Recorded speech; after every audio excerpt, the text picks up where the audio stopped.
Olá, saudações a todos vocês, meus companheiros dessa jornada insólita pelo conhecimento através das ondas da web, né, das redes mundiais de computadores.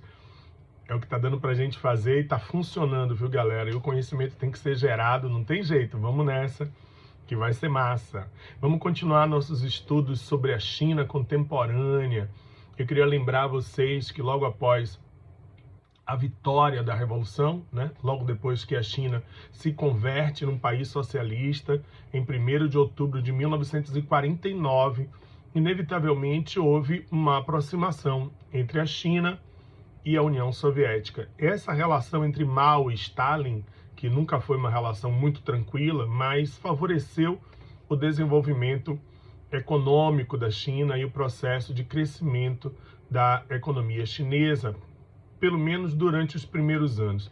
A China adotou modelos muito soviéticos, né, como, por exemplo, copiando o processo de coletivização da terra, criando as comunas agrárias, incentivando a produção industrial através, né, dos grandes planos econômicos, como os planos quinquenais, que depois se converteram nos planos setenais. Mas eu queria dar uma voltadinha, só para a gente lembrar, né, para quem assistiu a última aula há muito tempo, lembrar vocês de que a China ela passou por um longo processo de conversão ao socialismo. A luta entre nacionalistas e comunistas redundou, né, no final da Segunda Guerra Mundial, no pós-Segunda Guerra Mundial, na vitória dos comunistas sob a liderança de Mao Tse-tung. E como eu dizia a vocês, esse momento pós-revolução, a China recebeu uma forte ajuda soviética. Tiveram um forte investimento também no campo social, alfabetização, igualdade de direitos entre homens e mulheres. Tudo isso favoreceu o crescimento da economia chinesa, mas com, eu diria assim, um tiro curto de crescimento. No final dos anos 50, a gente conhece aquela política de aproximação entre a União Soviética e os Estados Unidos. Estão lembrados? Como é que chama? Coexistência pacífica. Muito bem, ouvi todo mundo gritando aí de casa. Essa política da coexistência pacífica irritou muito os chineses. Muito isso acabou levando a uma ruptura, um afastamento entre a China e a União Soviética, o que foi péssimo para a economia chinesa, porque era o seu grande parceiro de ajuda, de parceria comercial, de investimentos econômicos, e houve um estacato, assim, uma ruptura também no processo de crescimento e desenvolvimento chinês. Isso foi muito ruim. Ruim, inclusive, para a própria imagem de Mao Tse-tung. Queria lembrar vocês que esse afastamento da União Soviética levou a imagem de Mao Tse-tung a um processo gradual de colapso. Ele ainda tentou recuperar isso. Estabeleceu no início dos anos 60, final dos anos 50, início dos anos 60, o que se chamaria de o grande salto para frente, ou grande salto adiante, um grande plano de crescimento acelerado da economia chinesa. A ideia era não só investir poderosamente na atividade industrial, como também fazer migrar muito da população das cidades para o campo, fazendo com que assim a economia chinesa explodisse em termos de produção.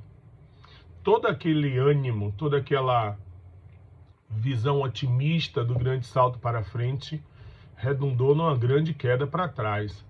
Não havia recursos suficientes para fixar o homem no campo, nem dinheiro para sementes, nem para estabelecer a grande revolução agrícola que Mao Tse-tung queria.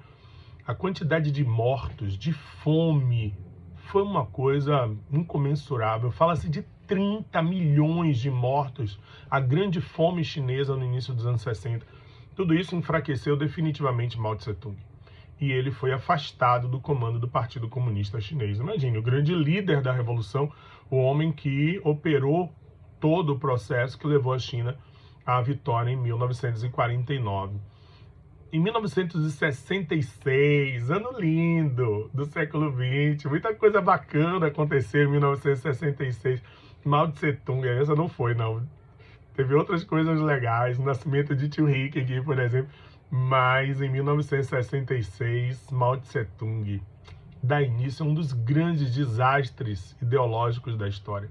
Querendo voltar ao poder e a sua forte influência dentro do Partido Comunista, ele estabelece a chamada Revolução Cultural. Era uma tentativa de investimento ideológico na juventude chinesa. Amigos, amigas, caos.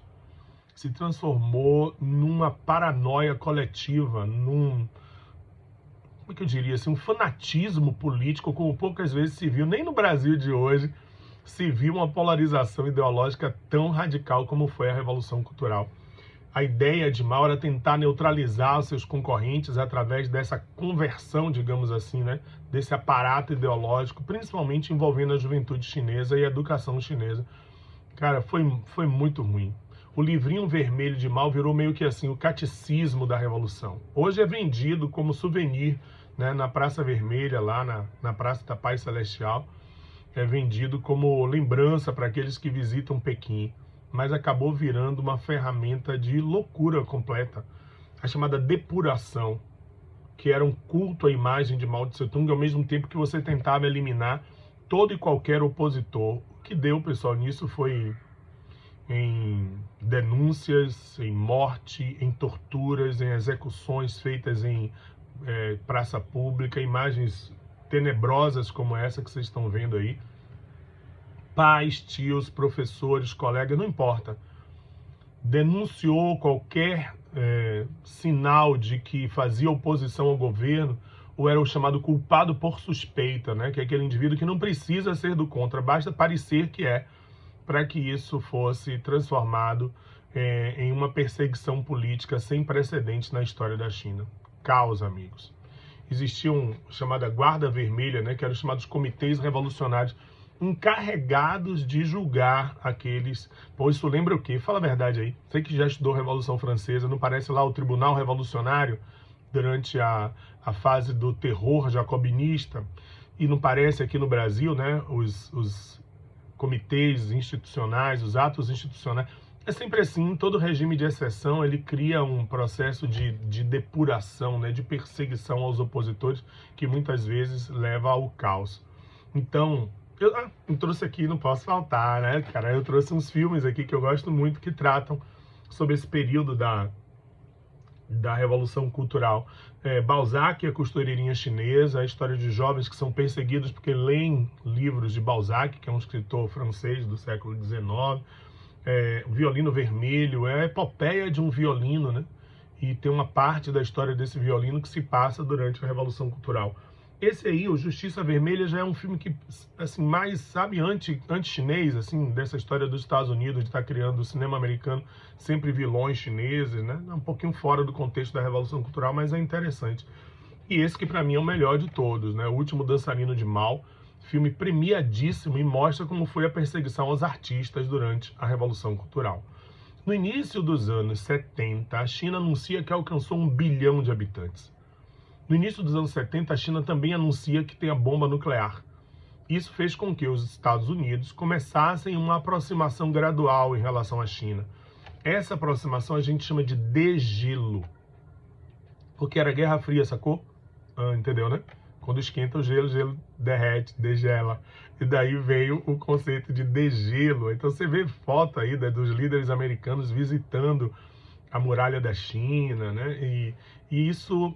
né, acabou com a doença de Mao e essa gradual aproximação com os Estados Unidos, a Revolução Cultural foi esmaecendo um pouco. Vou contar uma coisa para vocês. A China trocou a sua relação com o Ocidente, essa aproximação com os Estados Unidos, por uma vaga no Conselho de Segurança da ONU, que foi conquistada, além dos 4 vencedores da Segunda Guerra Mundial, Estados Unidos, França, Inglaterra e Rússia, a China passou a fazer parte do Conselho de Segurança da ONU, com direito a veto, né, os 5 membros do Conselho de Segurança. E também a China exigiu a expulsão de Taiwan, lembra, né, Formosa, a China capitalista liberal da ONU, o que foi efetivado.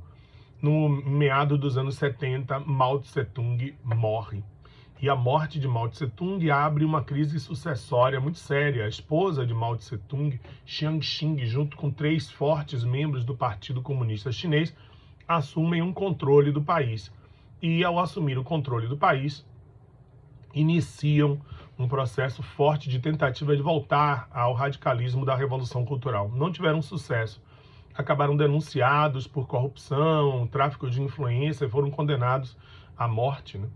E é chamada camarilha, gangue ou quadrilha dos quatro. O fim desse ciclo maoísta, digamos assim, colocou no poder o homem que vai fazer a revolução dentro da revolução. Deng Xiaoping, o pequeno grande timoneiro, a história de Deng, não é da Deng, tá? É de Deng Xiaoping. Eu vou contar no próximo capítulo, para você entender a China de hoje, a superpotência que se transformou esta nação, tá bom? Valeu, amigos. Beijo para vocês, a gente se fala. Paz e luz para vocês.